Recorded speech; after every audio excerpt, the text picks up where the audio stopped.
자, 오늘은 연속 확률 변수에 대해서 알아보도록 할게요.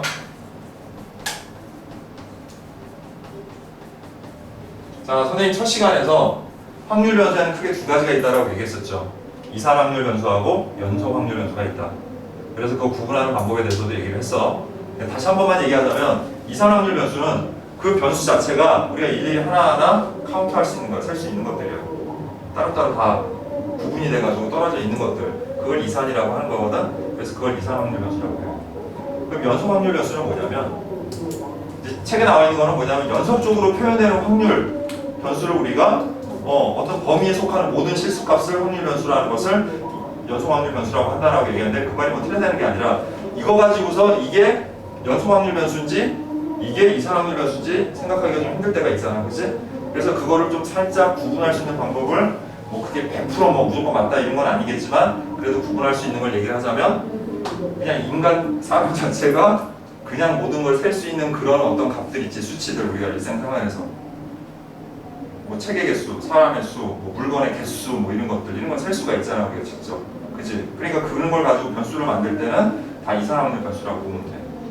됐어? 뭐 아니면 뭐 값, 동전 뭐 이런 것들, 금액 뭐 이런 것들 사람이 파악할 수 있는 것들 이런 거는 그런데 측정 도구를 사용해서만 측정해야 되는 것들 있지. 길이, 시간, 뭐 무게. 사람이 스스로 이걸 파악할 수 있는 게 아니잖아. 선생님이 정우를 보고 정우 키가 몇이야. 내가 이렇게 뭐 인공지능도 아니고 내가 그걸 어떻게 알아, 그지? 그러면 측정을 한다는 건 또 측정을 했어. 하지만 측정을 한 거에는 항상 뭐가 생길 수 있어. 오차라는 게 생길 수 있는 거거든. 그러니까 일반적으로 우리가 이런 변수들을 얘기를 할 때는 범위로 얘기할 수밖에 없다는 거야. 시간이랄지, 뭐 무게랄지, 길이랄지, 뭐 이런 것들은. 알았어? 그래서 그런 거를 확률 변수로 할 때는 일반적으로 연속 확률 변수를 쓰게 된다는 거야. 그 정도로만 알아두면 돼. 어차피 그거는 다음 보기 중에서 연속 확률 변수가 뭐냐, 이산 확률 변수가 뭐냐라고만 할 때 우리가 구분하는 거지. 실제로 문제를 풀 때 자체는 이게 연속 확률 변수인지, 이게 확률 변수인지, 연속 확률 변수인지 이산 확률 변수인지를 여러분들이 구분해서 문제 풀 일은 없어요, 사실은. 그게 왜 그러냐면 함수 자체가 이걸 나타내는 함수 자체가 워낙에 다르니까 크게 구분이라는 게 필요가 없는 거야, 사실은. 그러니까 개념상의 구분만 할 줄 알면 되는 거야, 그 정도로. 그러면 그게 어떻게 차이가 나는 거냐면 확률 질량 함수를 쓰는 게 바로 이산 확률 변수야. 이항분포도 마찬가지고, 알았어? 그러니까 그런 것들은 그냥 단순하게 답 하나 집어넣어서 답 나오고 따로 나오고 그 다음에 확률 변수가 옆에 쭉 써있단 말이야. 그래서 그걸 하나씩 대입해서 나오는 확률을 가지고서 얘기하는 거라면 이 연속 확률 변수는 그렇게 안 된단 말이야. 범위를 가지고 나타내야 되기 때문에 우리가 확률 밀도 함수라는 걸 쓰게 돼. 그래서 여러분들이 이 통계책을 보다 보면은 처음에 혼자 공부할 때는 뜨악하는 경우가 많아. 내용 보면은 막 이상한 막 함수 나오고 그 다음 이항분포도 어렵게 느끼는 게 앞에 설명만 보면 사실 머리가 아파, 지끈지끈. 근데 아까도 선생님 잠깐 언급했지만 그냥 핵심이 되는 부분만 딱 파악해서 캐치해서 하면은 사실상 어려울 게 없어, 그게. 연속 확률 변수도 마찬가지야. 잠깐 넘겨보면은 자, 여기는 안 나오는데 그 뒤에 자,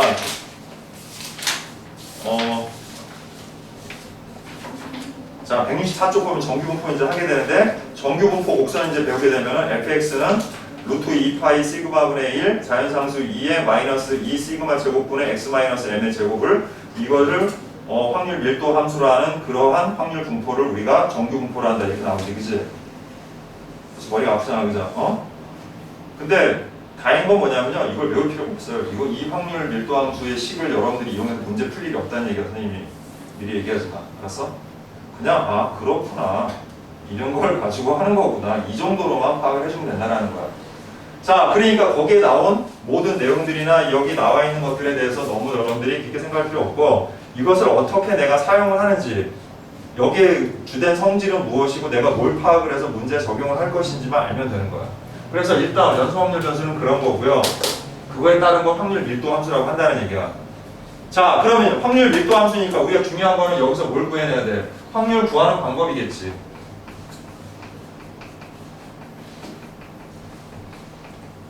자, 근데 확률 구하는 방법이 두 가지밖에 없어요. 하나는 그냥 직접 도형의 성질을 이용해서 구하는 방법. 두 번째, 적분을 이용하는 방법. 근데 아직 적분 안 배웠잖아요, 여러분들이, 그치? 그러니까 2학년 과정에서 확률 통계를 하는 사람들은 적분을 쓰지 않으니까 교과서에 적분하는 것들을 별첨으로 나오긴 하지만 선생님들도 그렇고 이건 하지 마라고 할 수밖에 없는 거예요. 어쩔 수 없이. 그런데 이제 고3 때 가서 배우거나 나중에 가서 하는 사람들은 이미 적분을 배웠으니까 쓸 수 있는데 이미 적분 배우고 나면 사실상 뭐 따로 이걸 배우지 않더라도 뭐 별거 없어요. 어차피 적분에서 넓이 구하는 부분만 하면 되는 거니까. 그래서 어쨌든 크게 두 가지 방법이 있어. 그게 왜 그러냐면 자, 확률 밀도 함수가 있다고 하자 이렇게. 그럼 이제 확률 밀도 함수의 성질부터 한번 좀 파악을 해볼게. 자, 그 확률 밀도 함수가 뭐 여러 가지 종류가 있겠지만 이러한 함수가 있다고 할게요. 됐어요? 그럼 성질부터 한번 파악을 해볼게. 자, 확률 변수 전체에 대해서 이런 함수를 가졌을 때 이 확률 밀도 함수와 x축으로 둘러싸인 이 전체의 넓이는 항상 1이 되어야 돼요.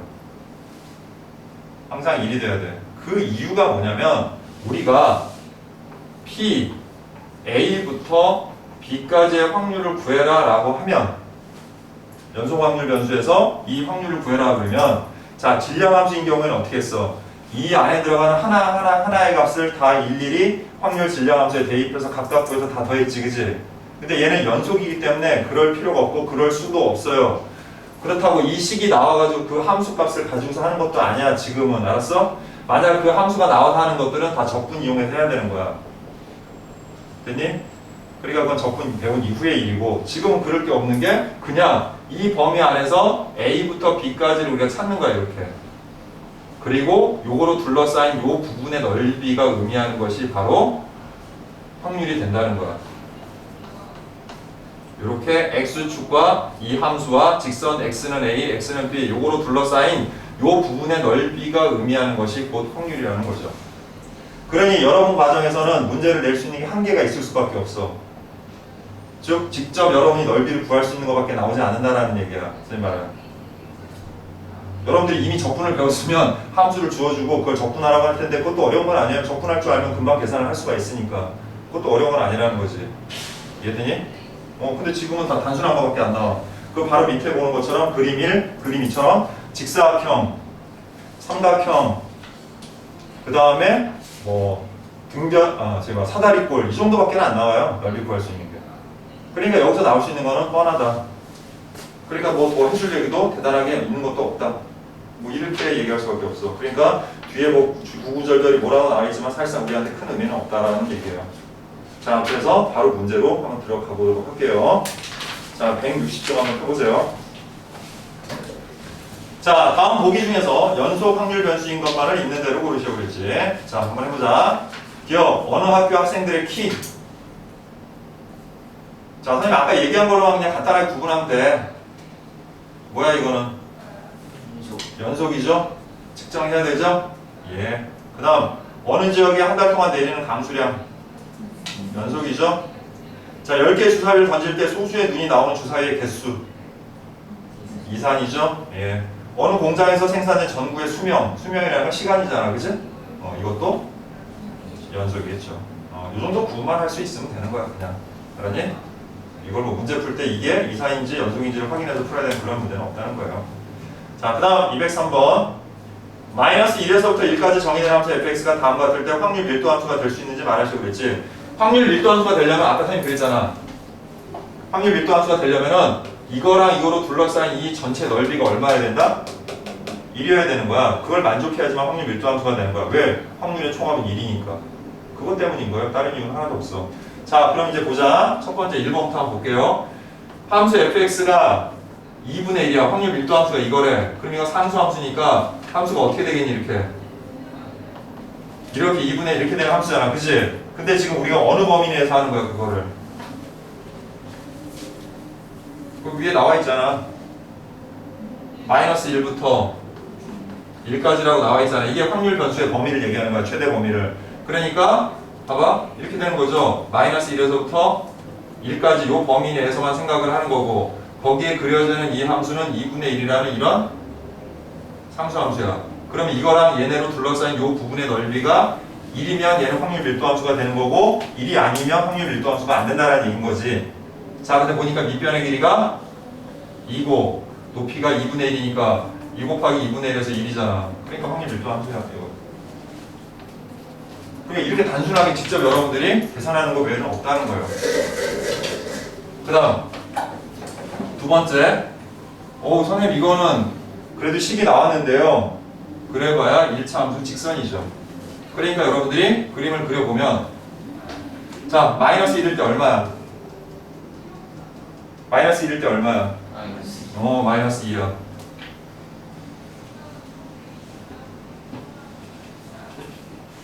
그 다음에 1일 때 얼마예요? 2죠? 그래서 걔네를 이렇게 이었어. 자, 여기서 여러분들 조심해야 될 게 있어요. 확률은 절대 뭐가 될 수 없다. 그래서 아까 첫 번째, 이 확률의 총합이 1이어야 되는 것처럼 두 번째, 이 확률은 항상 뭐 해야 된다? 0보다 크거나 같아야 돼요. 그러니까 확률 밀도 함수가 x축 아래로 내려가는 것은 절대 확률 밀도 함수가 될 수 없어요. 그러니까 이거는 뭐 넓이를 구하고 자식할 필요도 없는 거야. 확률 자체에 음수가 없기 때문에. 알았어? 그래서 얘는 안 된다. 그 다음 3번. 자, fx는 x 플러스 1. 자, 마이너스 1이니까 0 나오네요. 그래서 여기 출발하고 1이니까 2 나오네. 자, 그래서 두 개를 이렇게 이었어. 됐지? 그 다음에 이제 이거의 넓이를 구하면 되는데, 자, 밑변 길이가 얼마? 2죠. 됐니? 그 다음에 높이도 2야. 그래서 넓이를 구해보니까 2분의 1 곱하기 2 곱하기 2여서 2가 돼버리네. 그러니까 이것도 확률 밀도 함수가 될 수 없는 거죠. 그죠? 뭐 위에 있는 건 좋았는데 이 넓이의 합이 1이 안 돼. 그러니까 될 수가 없는 거지. 자, 이제 4번 한번 볼게요. 자, 4번은 자, fx는 절대값 x야. 그래서 이거의 그래프를 그리면 여러분들 다 이렇게 된다는 거 알고 있죠? 따로 생각 안 해도 되지? 그래서 마이너스 1과 1. 일단 양수니까 합격이고, 그 다음에 여기 이제 둘러싸인 부분의 넓이를 구해보니 여기 둘 다 여기가 1이 되는데, 여기 1 곱하기 1 곱하기 2분의 1에서 여기 넓이가 2분의 1이고, 여기도 1 곱하기 1 곱하기 2분의 1에서 여기도 2분의 1이고, 더하면 1이 되니까 얘는 확률 밀도 함수가 맞겠죠. 그죠? 아주 단순해요. 그냥 확률 구하는 방법이 직접이야. 그냥 직접 구하면 돼요. 그냥. 알겠습니까? 네. 자, 그 다음 연속 확률 변수 x의 확률 밀도 함수 fx가 다음과 같을 때 상수 k의 값을 구하시오 그랬지. 자, 일단 무슨 함수니? 상수 함수죠. 그죠? 그리고 k는 당연히 양수여야 되니까 위에 존재하겠지. 근데 x의 범위가 어디서부터 어디까지야? 마이너스 2에서부터 2까지야. 그럼 대충 k 찍고 이거로 둘러싸인 부분의 넓이가 1이 되면 확률 밀도 함수가 되는 거잖아. 그지? 그러니까 가로 길이 4에다가 높이 k니까 넓이 구해보면 얼마야? 4분의 4k. 그리고 4k가 1이니까 k는 얼마? 4분의 그렇죠. 이렇게 되는 거예요. 그냥. 자, 그 다음에 두 번째 보도록 합니다. kx. 자, 얘는 범위가 어디서부터 어디까지야? 0부터 1까지죠? 자, kx는 자, 직선이야. 어디를 지나는? 원점을 지나는, 그지?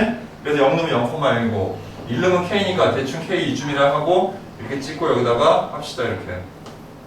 자, 그럼 이제 이거의 넓이를 구할 차례인데 밑변 길이 1이고 높이가 k고, 그래서 넓이 구하면 2분의 k고 그게 2가 돼야 되니까 k는 2다. 이렇게 구할 수 있는 거죠. 네. 다음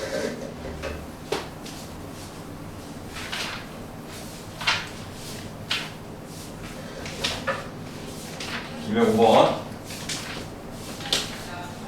자, 연속 확률 변수 x의 확률 밀도 함수 fx가 자, 마이너스 2분의 1x 플러스 1이야. 자, 그리고 0부터 2까지래. 자, 그래서 그래프를 그려보면 자, 0일 때 0 넣으니까 1 나오죠. 그죠? 그 다음에 2 하면 2 넣어서 마이너스 1에서 0이 되네요. 그래서 이렇게 돼요. 그냥. 됐지? 자, 이거는 지금 빨리 보니까 밑변이 2고 높이가 1이니까 이 전체 넓이가 1이라는 걸 알 수 있지. 그리고 문제에서 어차피 이건 확률 밀도 함수라고 얘기했어요. 그러니까 당연히 그렇게 돼야죠. 안 그러면 문제가 잘못된 거지. 자, 근데 문제에서 이제 뭐 구하라 그러냐면 0부터 1까지의 확률을 구하래. 자, 아까도 얘기했듯이 확률 구하는 방법은 확률 밀도 함수에서 별거 없어요. 그냥 이 범위 안에 얘네들이 둘러싸인 요 부분의 넓이를 구하면 되는 거야. 그냥. 근데 그 모양이 보통 삼각형, 사각형, 사다리꼴 이 세 가지밖에 없어요. 자, 그럼 빨리 밑변 높이 뭐 이런 거 찾아야 되니까 이 함수에다가 2를 대입합시다. 2를 대입했더니 여기가 2분의 1이 되니까 아, 여기 길이가 2분의 1이고 그 다음에 여기 길이가 1이고 그 다음에 여기 길이 1이니까 이거 사다리꼴이잖아. 그치? 그래서 넓이는 2분의 1 곱하기 밑변 더하기 아랫변 하면 2분의 3이고 그 다음에 높이 1이니까 결국 얘는 4분의 3이구나 라는 걸 알 수 있죠. 됐습니까? 네. 자, 그러면 필수 예제 14번으로 들어갈게요. 자, 물론 문제를 어떻게든 만들어야 되니까 문제를 이렇게 너무 단순하고 쉽게는 안 만들겠지만 그렇지만 방법 자체가 뭐 어려워지는 건 아니에요. 그냥 넓이 구하는 걸 좀 더 까다롭게 한다든지 뭐 그 정도만 생각하면 되는 거야. 자, 그래서 필수 예제 14번을 보면 자, 확률 변수 x의 확률 밀도 함수가 fx 이렇게 나오고 자, k 3x 플러스 1이다 이렇게 나오네요. 그리고 옆에 0부터 2까지 이때 상수 k 값을 구하라. 역시 이것도 확률을 구하는 게 아니라 확률 밀도 함수의 미정계수를 구하는 거니까 확률 전체 총 합이 1이라는 걸 이용해서 풀면 돼. 근데 사실 솔직히 말하면 이게 적분을 알면 적분을 이용해서 풀면 훨씬 쉽게 풀 수가 있거든요, 이거를. 근데 적분 안 배웠으니까 그냥 귀찮아도 그래프 그려서 하는 수밖에 없다. 자, 그럼 0 넣어봅시다. 0 넣으면 얼마 나와요? K 나와요. 그럼 뭐 모르니까 그냥 아무데나 찍을 수밖에 없어요. 이렇게 K. 그치? 자, 그 다음 근데 어쨌든 양수여야 되니까 위쪽에다가 표시해주면 돼. 그 다음 2는 얼마 돼? 6에다가 7K니까 뭐 좀 더 크겠죠. 7K. 자, 그럼 이렇게 둘러싸인 요 전체 넓이가 1이다 라고 하고 문제를 풀면 되는 거예요. 그냥. 그래서 여기는 2고 여기가 K고 그 다음에 여기가 7K니까 2분의 1 곱하기 자, 이거 두 개 더하면 곱하자. 높이하면 2 그 다음에 8K가 1 그래서 K는 8분의 1이죠. 넘어갈게요. 자, 필수 예제 15번. 자, 연소 확률 변수 x의 확률 밀도 함수 fx가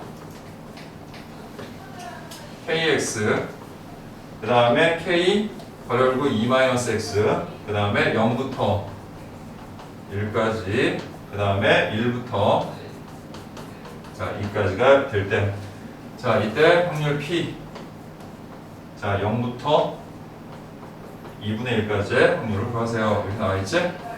자, 먼저 할 일은 뭐겠어요? K부터 구하는 일이겠죠, 그죠? 예, 그러니까 빨리 그림을 그려서 여러분들이 K를 구하셔야 됩니다. 자, 그럼 대입해보자. 0 넣으니까 0이네요. 그 다음에 1 넣으면 K 나오니까 대충 찍고 K 그 다음 요 범위에서도 1 넣으면 K 나오니까 똑같이 이어지고요. 2 넣으면 0 되니까 예, 단순하게 그래프는 이런 모양이 돼요. 삼각형이죠 그냥 그지? 그러니까 2분의 1 곱하기 2 곱하기 K 그래서 K가 되고 얘가 1이니까 K는 그냥 1이네요. 됐나요? 얘가 1이야. 그래서 또 얘는 이제 뭐가 됐어? X가 됐고 쟤는 2-X가 된 거죠 그냥 이렇게. 됐지? 자 근데 이제 확률을 어디서부터 어디까지 구하라고 그랬어? 0부터 2분의 1까지 구하라고 그랬죠 여기 그지? 자, 이 정도 내주는 건 정말 땡큐고요. 보통은 막 이렇게 2분의 1부터 2분의 3까지 구하라 이렇게 내는 게 일반적이겠죠, 오히려. 또는 뭐 좀 더 복잡하게 되기도 해요. 뭐 3분의 1, 뭐 2분의 3 넣거나 2분의 뭐 3분의 뭐 5를 넣거나 뭐 이런 식으로 해서 좀 더 복잡하게 구하라고 하기는 해. 알았어? 근데 뭐 별거 없어요. 좌표 대입하면 돼요. 함수 다 주어져 있으니까. 자, 2분의 1 집어넣으니까 여기 얼마? 2분의 1이지? 그럼 밑변 2분의 1, 높이 2분의 1이니까 결국에는 2분의 1 곱하기 2분의 1 곱하기 2분의 1에서 확률은 8분의 1이다. 이렇게 구하면 되는 거예요. 다 직접이야, 직접. 여기서 해야 되는 거. 그러니까 문제도 이런 식밖에 안 나오고요. 자, 그럼 이제 정규 분포로 넘어가도록 할게요. 자, 정규 분포는 뭐냐면 거기 나와 있죠. 함수 fx가 루트 2파이 시그마 분의 1 자 자연상수 2에 마이너스 2 시그마 제곱 분의 가로열고 x 마이너스 m의 제곱이라는 요런 함수를 확률 밀도 함수로 갖는 그러한 분포를 정규 분포라고 하는 거야. 됐니? 자, 근데 선생님이 지난번에 이항 분포를 얘기하면서 잠깐만 봐봐. 이제 나중에 이게 정규 분포와 이항 분포와의 관계도 이어지는 건데 거기 보면은 자 여러분들 149쪽이랑 148쪽 마지막에 보면 흰수 법칙이라는 게 있죠. 거기 보면 그치?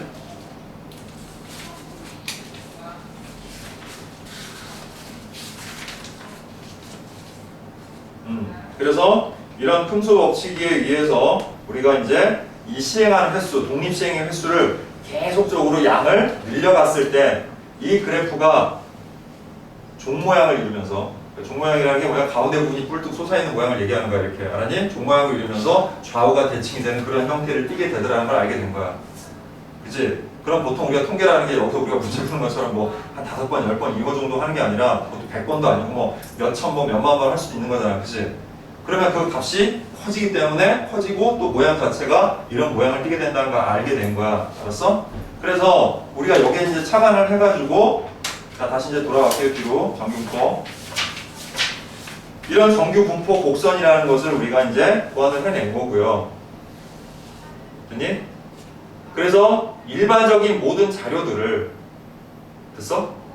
근데 사실은 우리가 이제 여기서 이제 이산확률, 연속확률 변수를 하면서 이 확률 밀도 함수라는 걸 알게 됐고 그 다음 그 확률 밀도 함수 중에서 이런 함수, 이런 종 모양을 갖는 그 그래프를 그리면 그런 모양이 돼. 지금 여러분들이 보고 있는 됐니? 그런 확률 밀도 함수를 갖는다라고 얘기는 하고 있지만 실제로 우리가 봐봐 우리가 실제 실생활에서는 대부분 뭘 가지고 해? 이산을 가지고 하죠? 그렇잖아요. 뭘 조사를 해도 그렇고 그치? 다 일일이 다 뭐 어떠냐 저쩌냐 이렇게 조사를 해서 하잖아요. 일반적으로. 그래서 이제 거기에 착안을 해서 이런 형태의 자료가 되는 것들을 표준화하자는 입장에서 정규분포라는 게 나온 거야. 이렇게 이제 이 정규분포를 가지고서 하는 게 아니라 이 정규분포를 표준화해요. 표준화했다는 건 뭐냐면 모든 자료들의 값들을 우리가 쉽게 확률을 구할 수 있어야 되는 거 아니야? 사실상 여러분들이 지금 한 거는 이 정도야. 여러분들이 손으로 얼마든지 확률 구할 수 있는 거고 여기서 사실 함수가 좀 더 복잡해졌어. 그럼 적분 이용해야 되는 거거든? 근데 다음 함수 적분이랄지 아니면 이제 여러분들이 미적분을 배우면 거기 나와 있는 정도 수준의 함수들은 그냥 한다고 치자고요. 근데 지금 거기 봐봐. 그 함수를 여러분들이 적분을 해가지고 그 안에 확률을 구한다는 게 쉽겠어 어렵겠어?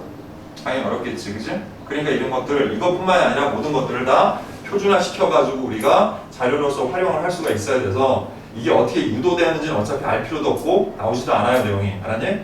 그래서 뭐 배경 설명만 해주는 거야, 선생님이 지금. 그래서 그냥 이런 것들이 만들어졌구나라고만 이해를 하면 되는 거야. 됐니?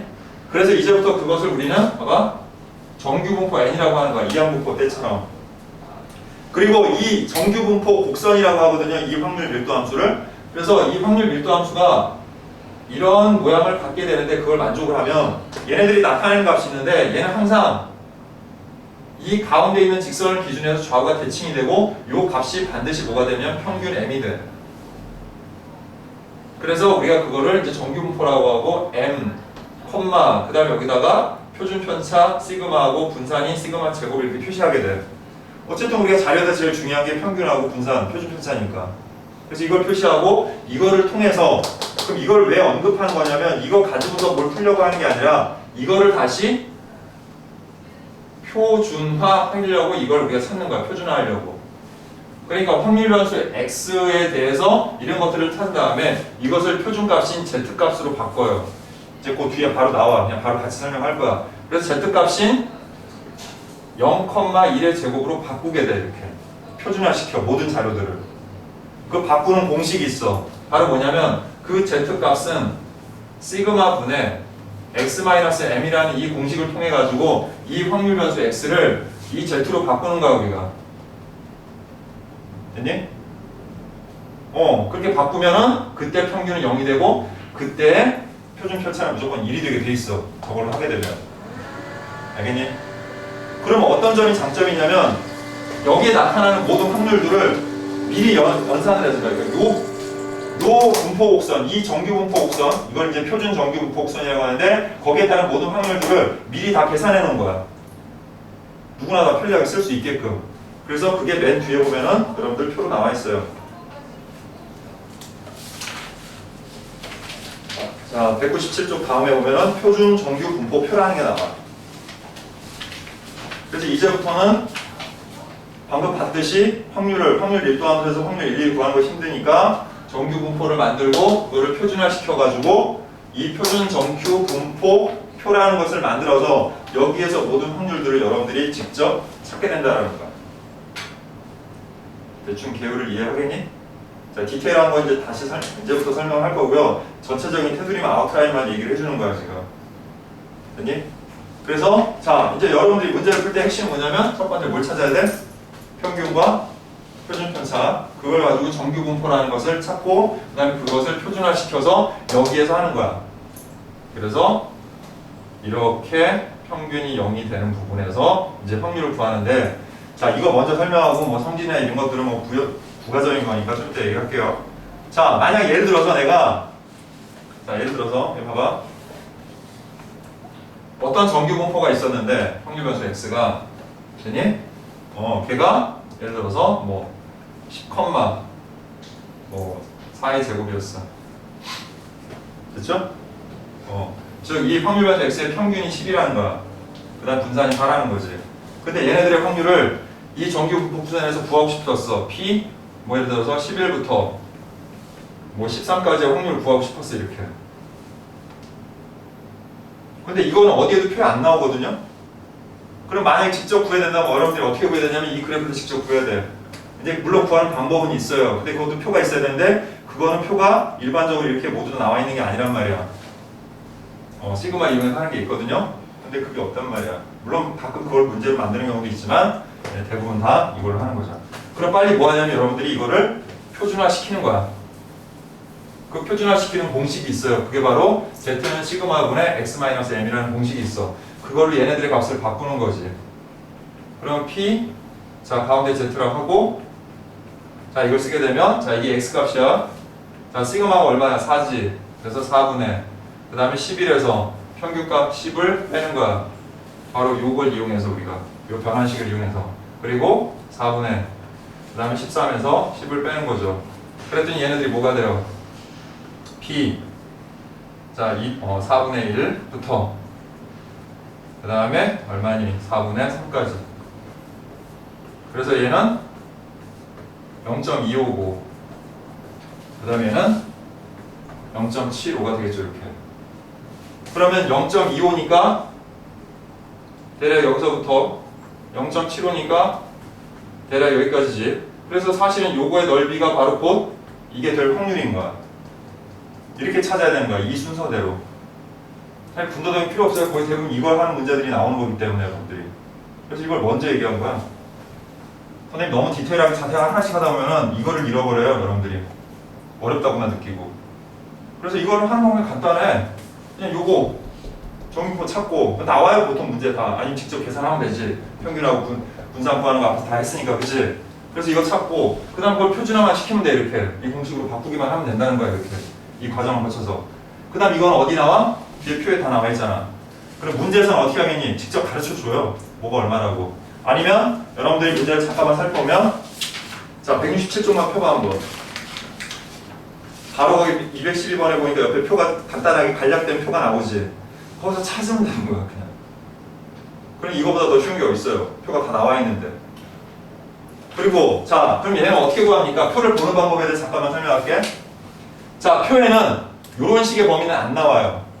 어떤 식으로 나오냐면 항상 표에 나와 있는 값들은 0을 기준으로 해서 Z값이라고 표시된 부분까지 이 부분의 확률까지만 나와. 이 넓이만 나온단 말이야. 그럼 얘는 어떻게 구하면 됩니까? 0부터 0.75까지의 확률을 찾은 다음에 0부터 0.25까지 확률을 찾아서 빼면 되는 거야 그냥. 그게 다예요. 그렇게 구하면 되는 거죠. 그래서 뒤에 표를 보고 찾으면 되는 거죠. 자, 그럼 말 나온 김에 표를 보는 법도 한번 보도록 할게요. 뒤에 잠깐 펴봐. 자, 그러면 0.25를 찾아봅시다, 우리. 자, 0.25 찾았나요? 세로축에서 0.2를 찾고요. 그 다음에 오른쪽으로 쭉 가다가 5에 타니까 얼마 나와? 0점, 점하고 나온 거 0점을 얘기하는 거야. 0.0987이라고 나오지, 그지?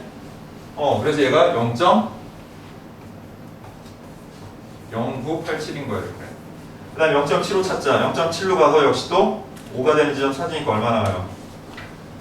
0.27 상사가 나오지, 그지? 이거예요. 이게 다예요. 이렇게 구하는 거예요. 그래서 좀 더 디테일하게 구하는 방법은 선생님이 계속 또 설명할 거고, 지금 커다란 아웃라인만 얘기하는 거야. 여기 나오는 것들은 대부분 다 이것과 관련돼서 이런 식으로 문제를 해결하는 것들이 나온다는 얘기예요. 됐죠? 자, 그럼 다시 앞으로 들어갈게요. 자, 그럼 이제 좀 더 디테일하게 이제 설명을 좀 할게요.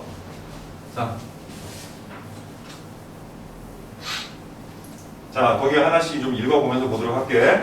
자, 정규 분포는 우리가 이제부터 n, 시그마 제곱이라고 하고요. 그 다음에 이 정규 분포를 갖는 정규 분포 곡선의 모양은 이런 형태의 모양을 띠게 되고, 가운데는 x는 m이라는 직선을 기준으로 해서 좌우가 완전 대칭이 되는 모양을 이루고, 당연히 요 사이에 x축하고 이 그래프는 절대 이거랑 만나지는 않아요. 점근선의 일종의. 하지만 무한대로 다 간다라고 가정했을 때 얘네들의 넓이의 총합은 얼마다? 역시나 1이다. 그리고 하나 더, 여기 가운데가 좌우가 대칭이 되니까 이 절반의 전체 넓이는 무조건 0.5라고 한다, 우리가.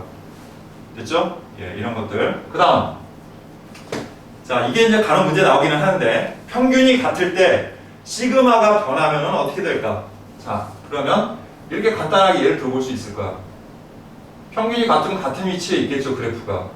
근데 하나는 조금 더 위로 블룩 솟은 모양이고, 하나는 이렇게 좀 더 펑퍼짐한 모습을 가진다고 했을 때, 그때 얘 시그마를 시그마 1이라고 하고, 그때 얘 시그마를 시그마 2라고 했을 때 얘네들은 크기가 어떻게 다를까? 라는 얘기예요.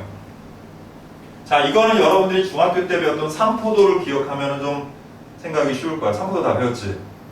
그때 평균, 표준 편차, 분산, 확률 분포표에서 구하는 거 해봤잖아. 그지? 자, 그때 뭐라고 여러분들이 배웠냐면, 삼포도의 뜻이야. 표준 편차나 분산이 삼포도거든? 삼포도의 뜻이 뭐냐면 흩어진 정도야. 자료들이 평균을 기준으로 해가지고 거기서부터 어느 정도 흩어져 있는가, 이거를 얘기하는 거야. 뭐 좋다 나쁘다의 의미가 아니라 그냥 어느 정도 흩어져 있는가를 보는 거야, 삼포도라는 게. 알겠니? 자, 그러면 삼포도의 값이 작다는 얘기는 뭘까? 퍼진 정도가 작다는 얘기겠죠. 그럼 삼포도의 값이 크다는 건 뭐야? 퍼진 정도가 크다는 얘기인 거잖아. 그치? 그러니까 분산이나 표준 편차의 값이 작을수록 평균 주변에 모두 모여있어요, 값들이. 그러니까 저 그래프의 경우는 어떻게 되겠니? 좀 더 뾰족하게 위로 올라가겠죠, 자료들이. 이해돼? 그 다음, 표준 편차나 분산의 값이 크면 클수록 어떻게 될까? 퍼진 정도가 크다는 얘기잖아. 평균으로부터 멀리 떨어져 있다는 얘기인 거야, 값들이. 분포가. 그러니까 좀 더 완만하게 퍼진 모양을 나타내게 된다는 거죠. 그래서 우리가 시그마 1과 시그마 2의 값을 비교하면은 시그마 2가 시그마 1보다 크다는 걸 알 수가 있게 되는 거야. 그래서 표준 편차는 값이 크면 클수록 그래프의 모양이 옆으로 퍼지게 된다. 이런 성질을 갖게 되는 거야.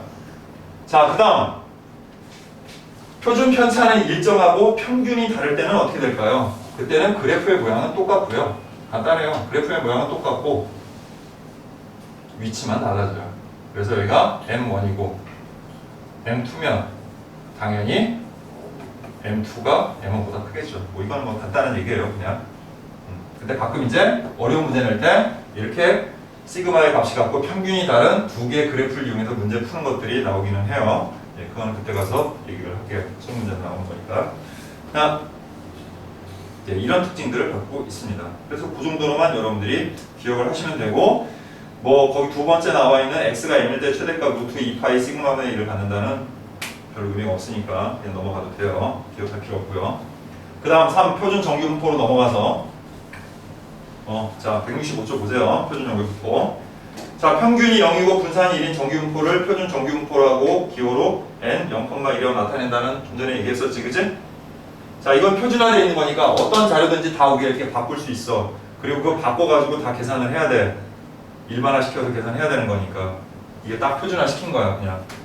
자, 그래서 그런 정도만 기억하면 되고 그 밑에 있는 건 역시 몰라도 된다. 자, 넘어가서 표준 정규 분포를 이용한 확률을 구하는 방법은 잠시 후에 설명할 거고요. 밑을 보세요. 정규 분포의 표준화. 자, 확률 변수 x가 정규 분포 n, 괄호열고 n, 시그마 제곱을 따를 때 확률 변수 z, 표준화시킨 확률 변수를 얘기하는 거야. 알았니? 그 표준화시킨 확률 변수는 n 0,1의 제곱을 따라야 되는데 이렇게 우리가 변환하는 그 관계식이 바로 뭐라고? z는 시그마분의 x-m이다. 그렇게 여러분들이 기억을 하면 되는 거예요. 됐나요? 됐죠? 예, 그 정도 기억하면 된다. 자, 거기는 뭐라고 써있는데 그거는 별 중요하지 않고 이렇게 바꾸기만 하면 된다는 거야. 자, 그럼 이제 확률을 표준화시켰어요. 얘를 이제 표준화시킨 이 정규 분포 곡선에서 표준 정규 분포 곡선에서 여러분들이 확률을 구하는 방법들을 이제 해보다 보면 알긴 하는데 그래도 미리 한번 알고 가는 게 좋으니까 그냥 빨리 한번 해볼게요. 거기 나와 있는 예를 쭉 가지고서 첫 번째 z가 0보다 커나 같다 이렇게 나오면 자 무조건 표준화시키면 평균은 0이라고 했지. 그럼 0보다 커나 같으면 절반을 얘기하는 거지. 그러니까 이거는 무조건 뭐예요? 0. 뭐야? 확률이 됐나? 무조건 0.5야. 절반이니까. 자, 작거나 같다도 마찬가지예요. z가 0보다 작거나 같다도 역시 마찬가지로 0.5야. 절반을 얘기하는 거니까. 됐죠? 예. 그 다음 세 번째 두 번째 좀 쉬운 거 P 0부터 A까지 이게 가장 스탠다드한 거죠. 이거는 그냥 표 보고 바로 구하면 되는 거야. 0부터 A까지니까 표에 나와 있는 값들이 다 그런 식으로 나와 있어. 요 값만 표에 나와 있다고 여러분들 아까 찾아본 것처럼. 그래서 0부터 A까지라고 하면 됐나? 그냥 표를 보고 찾으면 되는 거예요. 그런데 이때가 문제가 되는 거야. 음수가 나왔을 때 확률 변수가 음수가 나올 수도 있거든요. 왜? 양수도 있고 음수도 있잖아. 가운데가 0이니까 그치? 그런데 이 그래프는 항상 뭐라고 그랬어? 가운데를 기준으로 해서 좌우가 완전 대칭이 된다고 그랬지. 그러면 절대값만 갖고 부호가 반대인 방향에 있을 때 이 확률도 역시 얘랑 어때야 돼? 똑같아야 되는 거야. 그래서 이 확률은 항상 P-A부터 0까지의 확률이 얘랑 같다라는 거야. 됐죠? 예, 그 성질을 이용해서 다 확률을 구하는 거예요, 여러분들이. 어차피 표에는 다 담아놓지 않아요. 그냥 딱 아까 얘기했듯이 0부터 어디까지 요것만 담아놨지만 여러분들이 그걸 보고 다 변환해서 찾으면 되는 거야. 자, 그 다음 또 가장 많이 보게 되는 게 Z가 어떤 값 A보다 크나 같을 때야.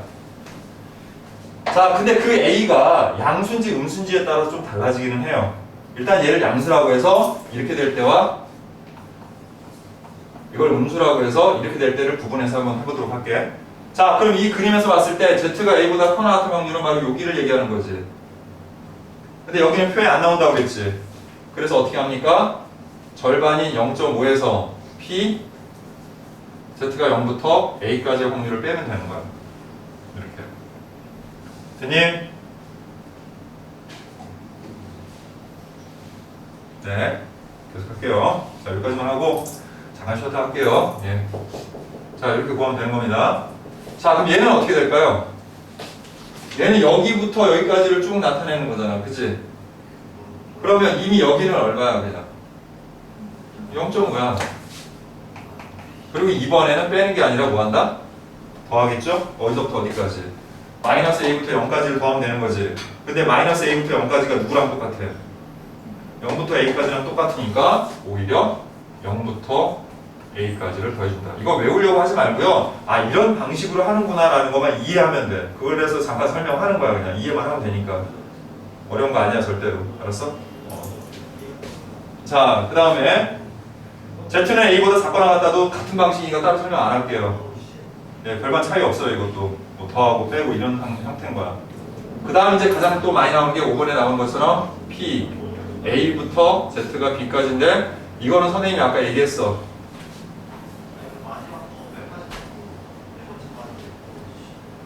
자, A부터 B까지면 그리고 B가 더 크다면 요 사이의 확률은 한 번에 구할 수 없고요. 그래서 P 0부터 B까지의 확률에서 P 0부터 A까지의 확률을 여러분들이 구해서 그냥 빼면 되는 거야. 됐죠? 자, 이 정도만 할게요. 너무 길게 하면 지루하고 재미도 없고 하니까 이 정도만 할게요. 자, 그리고 여기 개념 원리 익히기까지만 좀 잠깐 하고 잠깐 쉬었다 하겠습니다. 예, 오늘 그리고 많이 안 나갈게요. 그냥 선생님이. 예, 시험도 오늘 시험을 못 보겠다. 시간이 그지? 다 나가는 거. 그냥 진도를 그냥 다 나가고 다음 시간에 그냥 합쳐서 2개 시험을 봐볼게요. 오늘 또 모든 사람들이 꽤 있고 하니까 예, 그렇게 하도록 할게요. 예. 자, 그러면 개념을 익히기 빨리 한번 보도록 합니다. 자, 확률연수 x의 평균과 분산이 다음과 같을 때 x가 따르는 정규분포를 기호로 나타내시오. 그냥 별거 없어요. 기호로 나타내는 거니까 그냥 1번. 자, 210번의 1번은 n. 자, 평균이 얼마야? 5. 그 다음에 분산이 9지요. 그지? 근데 나타낼 때 9라고 쓰지 말고요. 반드시 이거 표준 편차를 주로 이용하기 때문에 이런 식으로 바꿔 씁니다. 3의 제곱이라고. 됐어? 자, 그 다음 2번 n. 자, 마찬가지야. 12, 자, 4의 제곱이라고 바꿔 쓰세요. 이렇게 16이라고 쓰지 말고요. 습관, 근데 이게 연속 확률 변수라는 말이 없는데 아, 연속 확률 변수든 이상 확률 변수든 정규 분포를 따른다라고 문제에서 나오면 그냥 다 정규 분포로 바꿔서 하는 거야. 이상 확률 변수도 이렇게 그렇게 할 일이 없죠. 근데 이상 확률 변수일 때는 주로 잘 익은 걸 쓰는 게 아니고 연속 확률 변수일 때 쓰고 그 다음에 이항 분포를 정규 분포화해서 쓸 때는 써요. 이걸. 그냥 그냥 그게 어떻게 해서 정규 분포가 됐는지를 우리가 굳이 알 필요는 없는 거야. 그 자료 자체가. 이해돼요? 네. 자, 그 다음 211번. 자, 정규분포 n, m, 시그마 제곱을 따른 확률 변수의 정규분포 곱셈에 대한 설명으로 알맞은 것을 하나 중에 고르시오. 자, m의 값이 일정할 때 시그마의 값이 크면 클수록 곡선의 높이는 낮아진다. 커지는 거야. 가가 맞는 거고요. 자, 시그마의 값이 일정할 때 m의 값이 변하면 대칭축의 위치는 바뀌죠. 평균이 변하니까, 그치? 네, 그래서 바뀐다. 자, 이제는 212번. 실제로 제일 중요한 게 얘네들이 아니라 212번이에요. 여러분들이 확률 구하는 방법을 표를 보고 찾는 거. 자, 같이 한번 해볼게. 자, 첫 번째 P Z가 2보다 커 같을 때. 자, 이런 거 풀 때는 머릿속으로 그려서 하는 게 아니라 그림을 직접 그리셔야 돼요. 항상 이렇게 조그맣게 그림을 하나 그려. 그리고 가운데 0이라고 쓰고, 자, 2의 위치를 여기다 찍고 2보다 커 같으니까 아, 이거구나. 이래야 여러분들이 이 확률을 어떻게 구할 건지가 생각이 나는 거야. 아무리 쉬운 문제라도 다 그림 그려서 하세요. 알았어요? 괜히 머리를 풀다가 틀리지 말고. 은근히 머리를 풀다가 틀린 경우 되게 많아요. 단순한 계산인데. 자, 이거 어떻게 계산하면 되겠니? 얘기해봐. 0.5에서 0부터 2까지 빼면 되는 거지. 근데 표에는 0부터 2까지라고 안 나오고 그냥 2 이렇게 딱 써있단 말이야. 그럼 2에 나와 있는 값이 얼마니까? 0.477이니까 이거 빼주면 0.028 이런 식으로 계산해주면 되는 거야. 됐지? 자, 그 다음 2번. 자, P, Z가 0.5보다 작거나 같대. 역시 또 그림을 그려서, 자, 귀찮다고 그린 거에다 또 번복해서 하지 말고 다시 그리고 하세요. 그냥 연습해야 되는 거니까. 그래서 0.5보다 작거나 같다 하면 이렇게 되는데 작거나 같다 하면 이렇게 전부 다 되는 거지. 그럼 얘는 어떻게 하면 되겠니?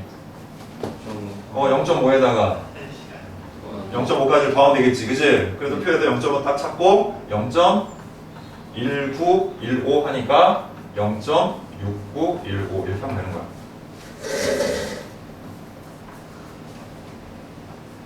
다음 P 1부터 2까지 역시 그림 그려서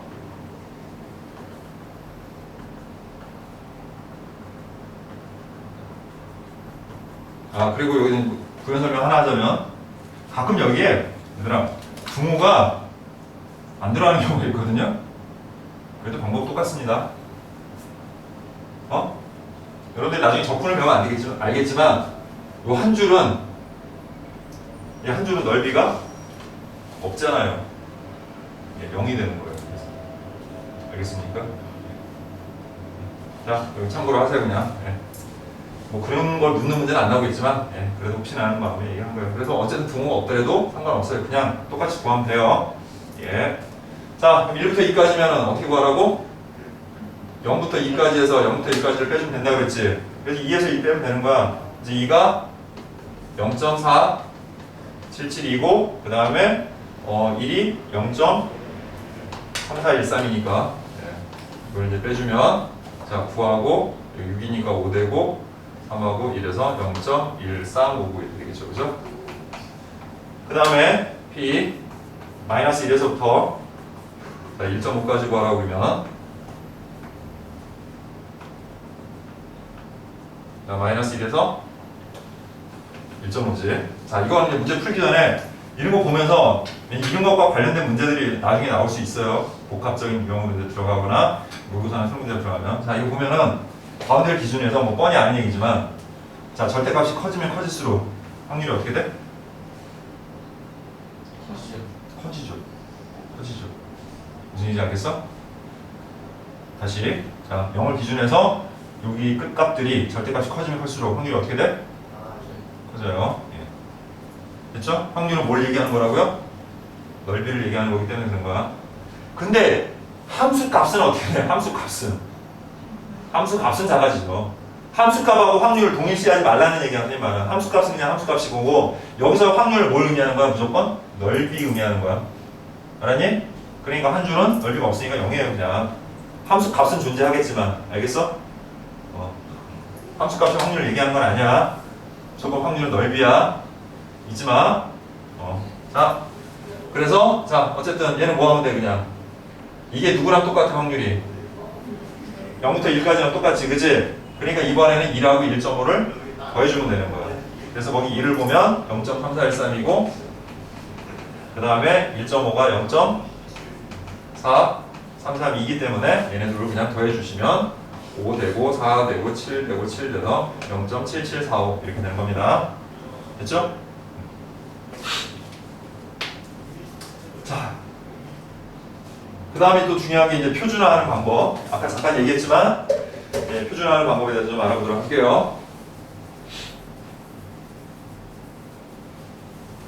자, 첫 번째,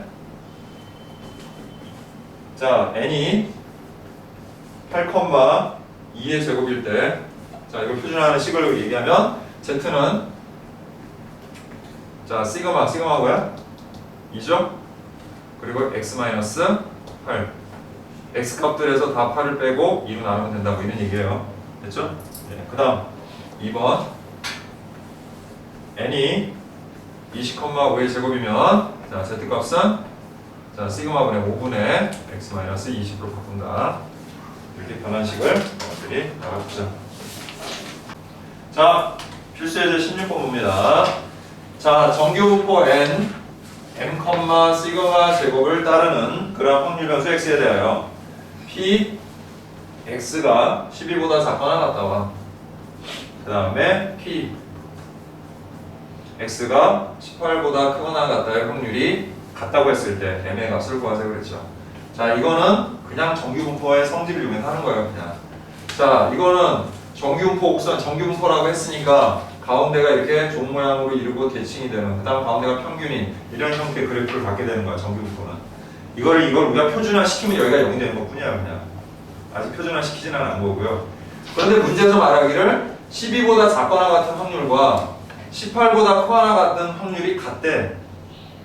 그러면 딱 봤을 때 12가 여기에 있겠고 18이 여기에 있다는 뜻이겠지. 왜냐면 좌우가 대칭되는 성질을 이용해야 되니까. 그래서 12가 12보다 작거나 같은 건 여기를 의미하는 거고 18보다 크거나 같은 걸 여기를 의미하기 때문에 이래야지만 서로 확률이 같아지는 거거든. 이해되죠? 그러면 m값은 딱 이거 둘에 뭐 해야 돼요? 중점이에요 그냥. 그래서 얘는 2분의 12 플러스 18에서 15 끝. 그렇죠? 자, 그 다음 필수 예제 17번으로 들어갑니다. 자, 뭐 이것도 우리 아까 했던 거랑 크게 상관없는데, 자, 이번에는 두 가지가 이제 병행된 거야. 자, 확률 변수 x가 정규분포 n 40, 10의 제곱을 따를 때, 자, 이제 오른쪽 표는 무슨 표야? 표준 정규분포죠. 표준. 그러니까 표준화 시켜야 되는 거야. 그러니까 여러분들이 첫 번째 P 25부터 40까지의 확률을 바로 계산할 수는 없고 반드시 얘를 어떻게 하냐면 Z값으로 바꿔줘야 돼. 그 Z값으로 바꾸는 요령이 아까 했듯이 자 시그마분의 즉 10분의 X 값에서 평균 40을 뺀 값부터 그 다음에 역시 10분의 X값 40에서 평균 40을 뺀 값까지 이렇게 바꿔서 하라는 얘기예요 그냥. 그래서 P 자 이게 얼마야? 마이너스 15지. 그래서 마이너스 1.5부터 그 다음에 0이니까 0까지. 그래서 아까 얘기했듯이 그래프를 또 여러분들이 이 표준화된 그래프 가운데 0인 걸 그리고 그 다음에 마이너스 1.5부터라고 했으니까 이렇게 해주면 여기 구하는 거잖아요. 그죠? 하지만 표에는 음수가 나오지 않는다는 거. 그러니까 어디? 1.5 이거를 표에다 찾으면 되는 거죠. 그래서 표에다 1.5를 찾으니까 얼마야? 0.433이라는 거를 쉽게 알 수 있죠. 그죠? 예, 그렇게 구하는 거예요. 자, 그 다음 두 번째 P X가 60보다 크거나 같을 확률은 P 자, Z가 자 10분의 60 마이너스 40이고 10분의 20이니까 2죠. 예, 그래서 2보다 크거나 같은 확률을 여러분들이 구하면 되는 거죠. 이렇게. 자, 이거 어떻게 구하면 된다고 그랬어? 0.5에서 2를 빼면 되는 거죠. 2가 0.477이니까 0.028이다. 이렇게 구할 수 있는 거예요. 정말 단순한 거예요. 그 다음 8번.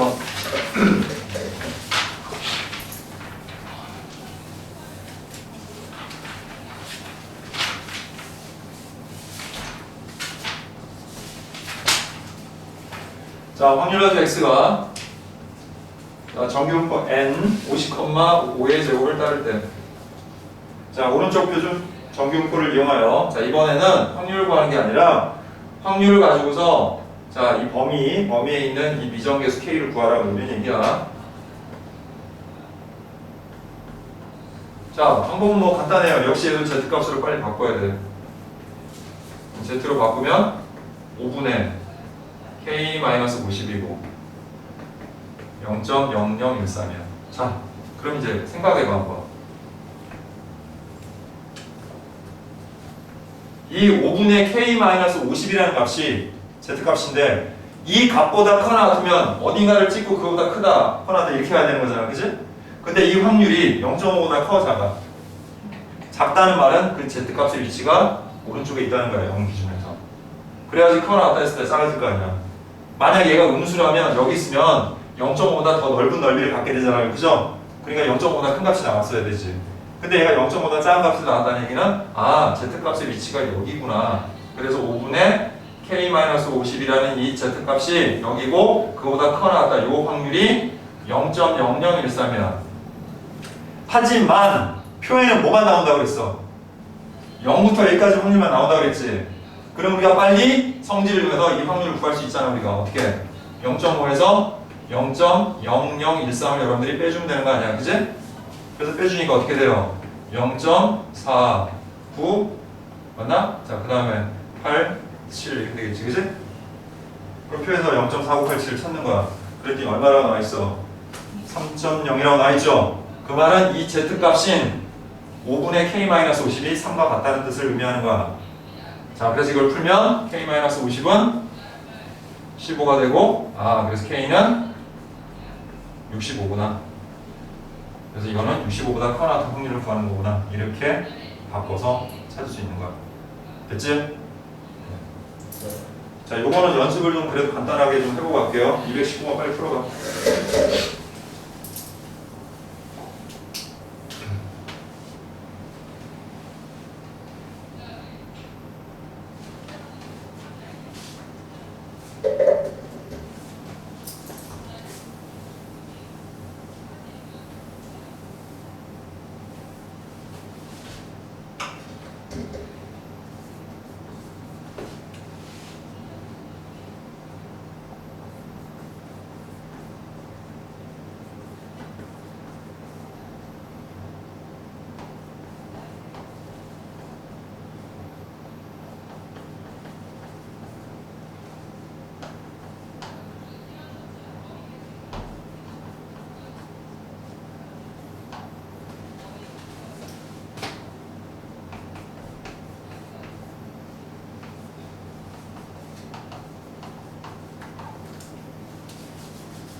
자, 같이 봅시다.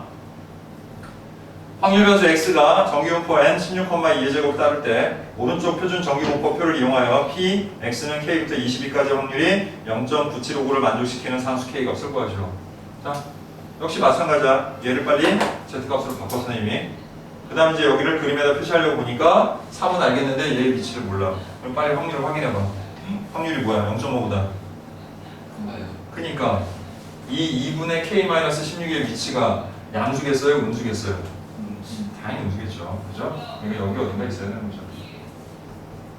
그럼 빨리 0부터 3까지 확률을 구해봅시다. 0부터 3까지 확률이 자 얼마라고 나왔어요? 거기에 0. 여기가 4987이라고 나와있지. 그치? 그럼 이제 여기 확률은 여기에서 이걸 뭐 하면 되는 거야? 빼면 되는 거지. 그치? 그래서 빼니까 어떻게 돼요? 여기다 4987을 빼니까 2 되고 그 다음 뭐야? 7 되고 그 다음 6이니까 7 되고 그 다음 얼마니? 4 이렇게 되죠? 그래서 여기는 0.4772가 되죠. 이렇게 됐나요?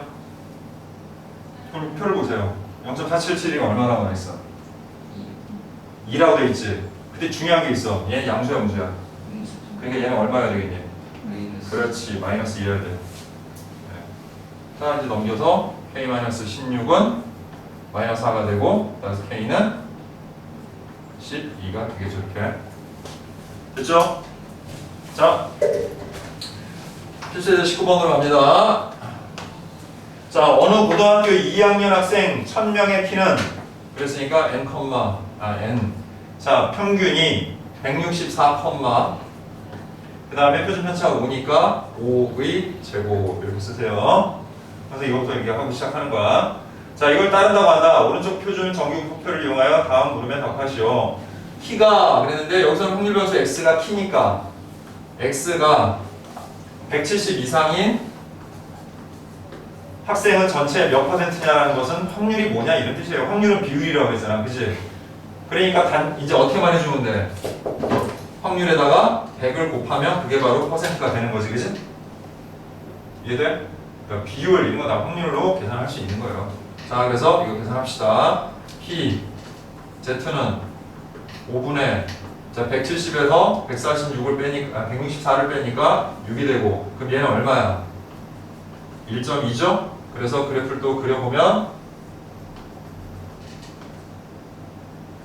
1.2보다 커 나왔으니까 요거 구하는 거지. 그치?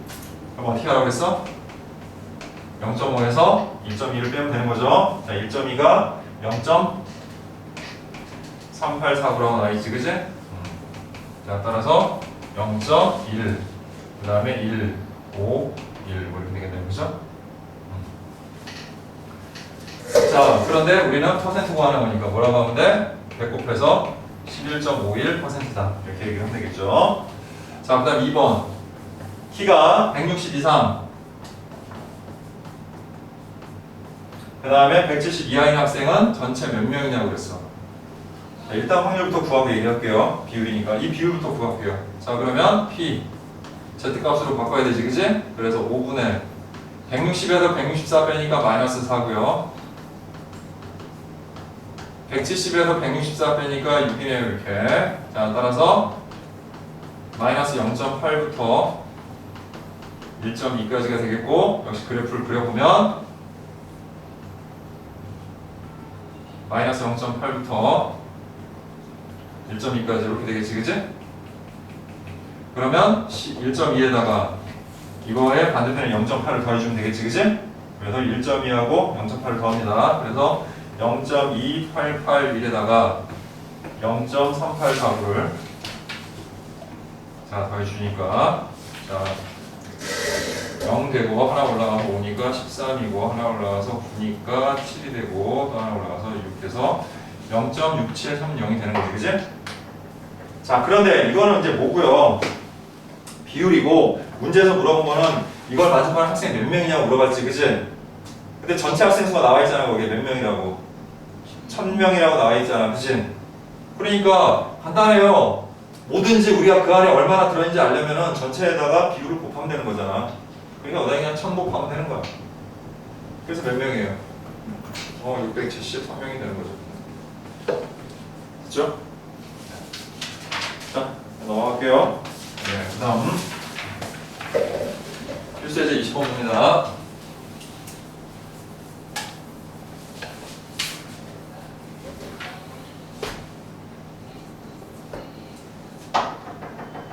자, 320명을 뽑는 어느 회사의 입사 시험에 2,000명이 응시하였다. 자, 거기다 밑줄 긋고 이게 의미하는 게 뭘까요? 이게 의미하는 게 바로 합격할 확률, 합격할 비율, 합격한 학생들의 비율 다 같은 의미야. 알았니? 합격률이에요. 그냥 쉽게 얘기해서 합격률. 합격률이 뭐예요? 2,000명 분의 320명, 그 2,000분의 320이죠. 그래서 이걸 빨리 우리 약분하고 2로 나누니까 100분의 16이 돼서 0.16의 합격률을 받고 있는 거예요. 즉, 문제를 이제 어떻게 내는지 봐봐요. 잘 보면은 어차피 하는 방식은 다 똑같은데 구하라고 하는 것만 살짝 좀 변형해서 나온 것 뿐이야 지금. 중요한 거는. 그래서 가장 커다란 세 가지 유형이었는데 아까 첫 번째는 그냥 확률 구하는 거 단순히. 그 다음에 확률 가르쳐주고 미정계에서 구하는 거 했고, 그 다음에 또 뭐예요? 전체 몇 %냐 또는 전체 학생 수가 뭐냐. 그러니까 비율을 확률을 비율처럼 생각해서 계산하는 거에 대해서 얘기를 했다면, 이번에는 아예 확률을 가르쳐줘 이렇게. 그리고 확률 변수를 구하라는 게 나와요. 뭐냐면 응시자의 점수는 평균이 450이고 표준 편차가 75인 딱 뭐라고 써있어? 정규분포 따른다고 했지. 그러니까 문제 항상 정규분 보면 정규분포 따른다고 얘기해. 그러니까 너무 고민할 거 없어. 그러니까 그냥 n 하고, 자 뭐라고 돼 있어요? 거기 평균이 450이니까 450 컴마 하고 표준 편차 75니까 75의 제곱 이렇게 쓰고. 됐지? 그 다음에 합격자의 최저 점수를 구하래. 자, 근데 분명히 잘 봐. 평균 앞에 뭐라고 써있냐면 응시자의 점수는이라고 나와있죠. 응시자의 점수는. 그러니까 얘의 확률 변수 x는 응시자의 점수야. 그럼 얘는 점수의 평균이고 점수의 표준 편차인 거야. 알겠니? 그러면 합격할 확률은 합격한 사람의 최저 점수 이상이면 다 합격하는 거 아니야. 그치? 그러니까 그 점수가 합격자 최저 점수를 구하라고 했잖아. 그럼 최저 점수를 우리 모르니까 그냥 최저 점수 뭐라고 할까요? 그냥 알파라고 할까요? 예. 그러면 그 알파보다 크거나 같으면 얘네는 뭐 하는 거야? 합격하는 거지. 이게 바로 합격할 확률인 거야. 최저 점수 이상일 확률을 구하는 게, 그러니까 최저 점수 이상일 확률이라는 것이 결국 뭐예요? 한마디로 이게 합격률이에요. 이게 합격률. 합격할 확률인 거죠. 똑같은 의미인 거야. 이것만 이해하면 이것도 어려운 건 아니다. 알겠니? 근데 확률 알잖아요. 얼마나고? 0.16이라고. 이거야. 그래서 문제에 가장 많이 나오는 문제다. 이거 물어보는 거. 최저 점수 물어보는 거. 네. 정말 많이 나와요. 정규분포 문제. 교과서에도 당연히 들어가 있고요. 네. 알겠습니까? 자, 이제 하면 돼요. 똑같아요. 이제 여기까지 했으니까 Z로 바꿔서 하면 되는 거야. 자, 그럼 Z값 구해보자. 자, P. Z는 자, 5분의 75분의 알파 마이너스 450 이상이고 그 확률이 0.16이니까 자, 0.5를 넘지 않으니 이 Z값의 위치는 대략 이쯤 어딘가 있겠죠. 그거보다 커놨다라고 했으니까. 그래서 얘가 0.16인 거지. 그래서 이 75분의 알파 마이너스 450 이상인 확률이 0.16이니까 우리 표에 나오는 이 확률은 얼마가 되겠니? 0.34가 되겠지, 그지? 그럼 빨리 0.34를 표에서 찾아야 돼. 표가 안 나온 대신에 뭐가 나왔어? 이렇게 해도 잘 나와요? 아니 그냥 딱 지정해서 가르쳐줘 그냥? 0부터 1까지가 0.34래. 오, 땡큐죠 뭐. 얘가 1이라는 얘기인 거예요. 그래서 알파 마이너스 450은 75고 알파는 450 더하기 75가 되니까 525점이다. 즉 525점 이상이면 얘네는 합격이다. 뭐 이렇게 얘기할 수 있는 거죠. 이해됩니까? 네.